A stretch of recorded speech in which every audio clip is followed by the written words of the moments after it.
Hello and welcome back to my channel. I am Georgia McGilly from Georgia-Beth Photography, and today I'm going to be giving you just a few tips on how to plan your very own winter wedding. So if you haven't already, go ahead and click subscribe and hit the notifications bell, and let's get straight into it.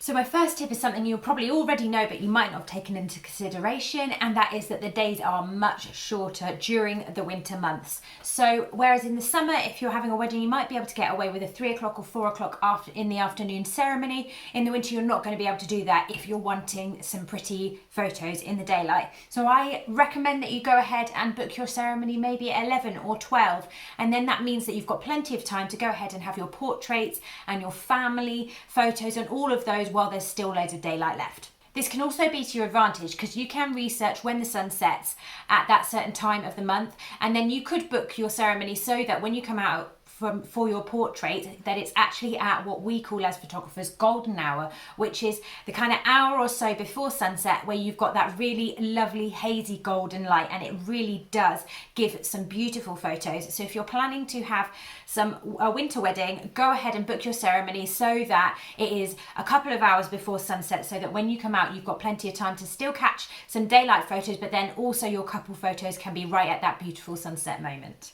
Another advantage to having a winter wedding is that there is often more availability at your venues and caterers and things like that, because it is off peak, it's off season. So there are less weddings going on over the winter, although some people love winter weddings. So it does mean that you can often get an off peak price at your wedding venue as well, which is a massive advantage. So you can kind of splurge elsewhere on your decor or on your dress or on your suits or on your honeymoon if you want, rather than spending that extra money for having a summer wedding at your venue. The next thing I want you to take into consideration is to have a wet weather plan. So if you were planning on having any part of your wedding day outside, whether it was a drinks reception or whether it was your photos, you need to have kind of a backup plan for if it's going to rain or even snow. Yes, you can have some lovely photos in the snow, but you won't want to be out there very long, and you definitely don't want to be sat drinking champagne out there. So I would recommend that you make sure that you are at a venue that has maybe a separate room where they have their drinks reception, so that people can have their drinks reception inside while they're resetting the room or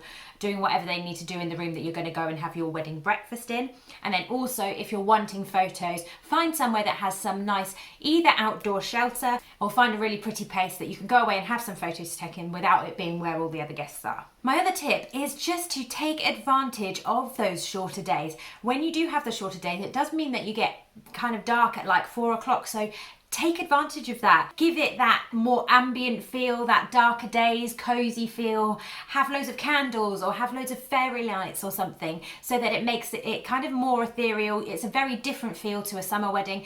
Quite often in the summer it can still be light at 10 o'clock at night. So with a winter wedding, you have that advantage to kind of give it that more glittery, sparkly, warm, light glow sort of feel and vibe to your wedding day. My next massive tip is to really consider what you're wearing. So if you're in a wedding dress that doesn't have sleeves or has little small straps, then I would highly recommend that you think about whether you're going to wear something over your shoulders, whether that's a nice jacket, a bridal jacket, whether it's a fur coat, whether it's like a pashmina, something like that, that's just going to keep you that little bit extra warm when you're going from venue to venue or when you are going outside for your photos. And equally for men, make sure that you've got a warm jacket on. If you want to add it for outside photos, you could add a scarf or something like that, and also take into consideration your shoes. So women, strappy shoes are beautiful, but in the middle of winter and out in the wet, your feet will absolutely freeze. So I would definitely think about wearing enclosed shoes, or even you can get some really beautiful bridal boots.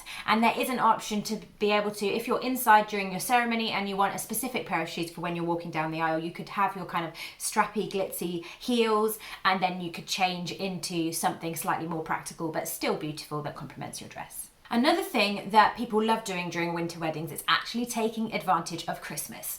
So if you are having a December wedding, then go ahead, take advantage of it, get it that Christmassy feel. Have Christmas trees in the decor, have fairy lights and sparkly things and glitter and all those sort of things that makes Christmassy feel really beautiful, because there are some stunning ways to make your wedding Christmassy without it taking away from the fact that it's your big wedding day. But equally, if you don't want to do that, there are so many ways of making your winter wedding look very wintry, but it doesn't have to have that Christmas feel. You can kind of have snowy colours, you can have blues and whites, or you can go and get those sort of deep burgundies in your flowers and things like that, that kind of brings in the nice feelings of the season, but it doesn't have to be a Christmas feel. And that moves really nicely on to just one really quick point, that actually if you are not having a Christmassy feel wedding, or you don't want specific Christmas stuff within your wedding decor, you need to think about what they're going to have at the venue. And I would go ahead and ask your venue, what Christmas decor do you already have up? And if you do, are we allowed to move it or change it, or just put it somewhere else for the night because it doesn't really go with our theme? So guys, thank you so much for watching. I really enjoyed just kind of giving you a few tips from all those weddings that I've done in the winter.